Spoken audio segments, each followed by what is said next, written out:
नमस्कार, आप देख रहे हैं माटी की आवाज न्यूज और मैं हूं आपके साथ ज्योतिका। आइए रुक करते हैं खबर की ओर। बिहार दौरे पर प्रधानमंत्री मोदी ने 13,000 करोड़ की दी सौगात। पीएम नरेंद्र मोदी ने गयाजी से 13,000 करोड़ रुपए की योजनाओं का शिलान्यास और उद्घाटन किया। इधर पीएम के कार्यक्रम को लेकर सियासत भी शुरू हो गई है। राजद सुप्रीमो में तंज कसते हुए ऐसी बात कही जिसकी चर्चा खूब हो रही है। पीएम मोदी ने कहा कि एनडीए सरकार ने तय किया है कि देश का भविष्य घुसपैठियों को तय करने नहीं देंगे। बिहार के युवाओं का भविष्य घुसपैठियों को बर्बाद करने नहीं देंगे। इस खतरे से निपटने के लिए मैंने डेमोग्राफी मिशन की शुरुआत करने का संकल्प लिया गया है। घुसपैठियों की बढ़ती संख्या देश के लिए चिंता का विषय है। सीमावर्ती इलाकों की डेमोग्राफी बदल रहा है। एनडीए सरकार जल्द ही डेमोग्राफी मिशन की शुरुआत करने जा रही है। कांग्रेस और राजद जैसे दल बिहार के गरीबों का हक छीनकर घुसपैठियों को देना चाहते हैं। यह सब वह वोट बैंक और तुष्टीकरण के लिए कर रहे हैं। उन्हें बिहार की कोई परवाह नहीं है, इसलिए लगातार सरकार का विरोध कर रहे हैं। लेकिन हम लोगों को राजद और कांग्रेस की बुरी नजर से बिहार को बचाना है। पीएम मोदी ने कहा कि इतने वर्षों में हमारी सरकार पर भ्रष्टाचार का एक भी दाग नहीं लगा, जबकि पिछले 65 वर्षों में कांग्रेस ने कितना भ्रष्टाचार किया ये देश की जनता जानती है। बिहार में राजद के भ्रष्टाचार के बारे में बच्चा बच्चा जानता है। साथियों, जेल से ही फाइलों पर साइन किए जा रहे थे, जेल से ही सरकारी आदेश निकाले जा रहे थे। नेताओं का अगर यही रवैया रहा तो भ्रष्टाचार के खिलाफ लड़ाई कैसे लड़ी जा सकती है। हम संविधान की मर्यादा को तार तार होते नहीं देख सकते हैं, इसलिए एनडीए सरकार एक ऐसा कानून लाई है जिसके दायरे में देश का प्रधानमंत्री, मुख्यमंत्री और मंत्री भी आते हैं। अब चाहे मुख्यमंत्री हो या प्रधानमंत्री, अगर शिकायत मिली तो 30 दिन के अंदर जमानत मिलेगी। अगर जमानत नहीं ली तो 30 दिन के अंदर कुर्सी छोड़नी पड़ेगी। इसलिए जेल में रहते अब सत्ता का सुख नहीं भोग पाएंगे। लेकिन साथियों, यह कांग्रेस, राजद और वाम दल वाले इस कानून का विरोध कर रहे हैं और कौन नहीं जानता है कि उनको किस बात का डर है। जिसने पाप किया होता है वह अपने पाप को दूसरों से छिपाता है।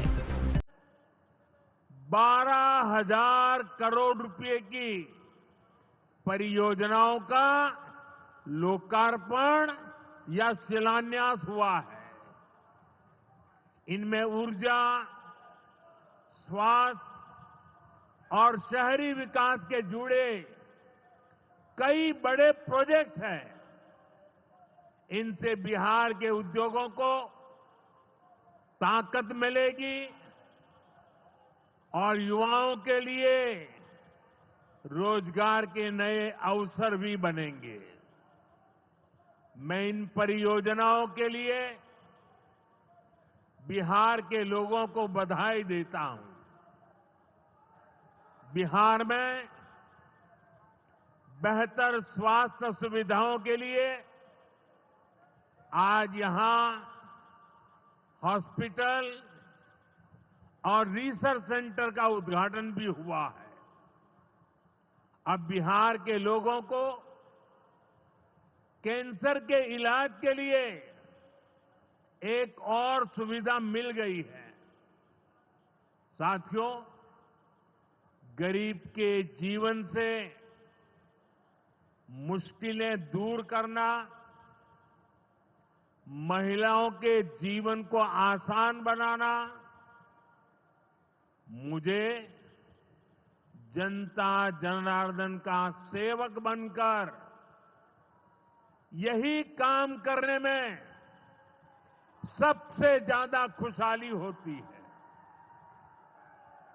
जैसे गरीब को पक्का घर देना। साथियों, मेरा एक बड़ा संकल्प है,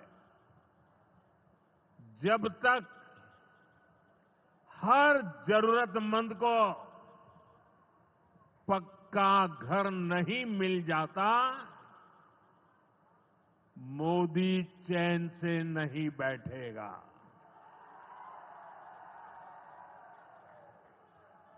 इसी सोच के साथ पिछले 11 साल में 4 करोड़ से अधिक गरीबों को पक्के घर बनाकर दे दिए गए। अकेले हमारे बिहार में 38 लाख से अधिक आवास बनाए गए।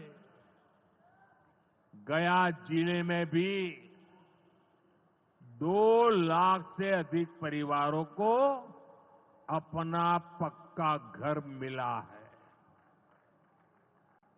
और हमने सिर्फ घर यानी 4 दीवारें नहीं दी, बल्कि उन घरों के साथ गरीब को उसका स्वाभिमान दिया है।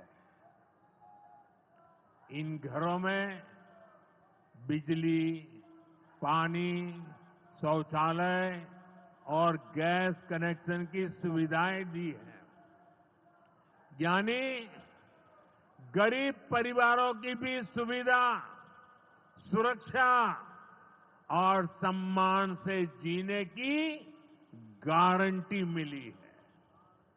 साथियों, आज इसी सिलसिले को आगे बढ़ाते हुए बिहार के मगध क्षेत्र के 16,000 से ज्यादा परिवारों को इस खबर में बस इतना ही। बने रहिए माटी की आवाज न्यूज के साथ।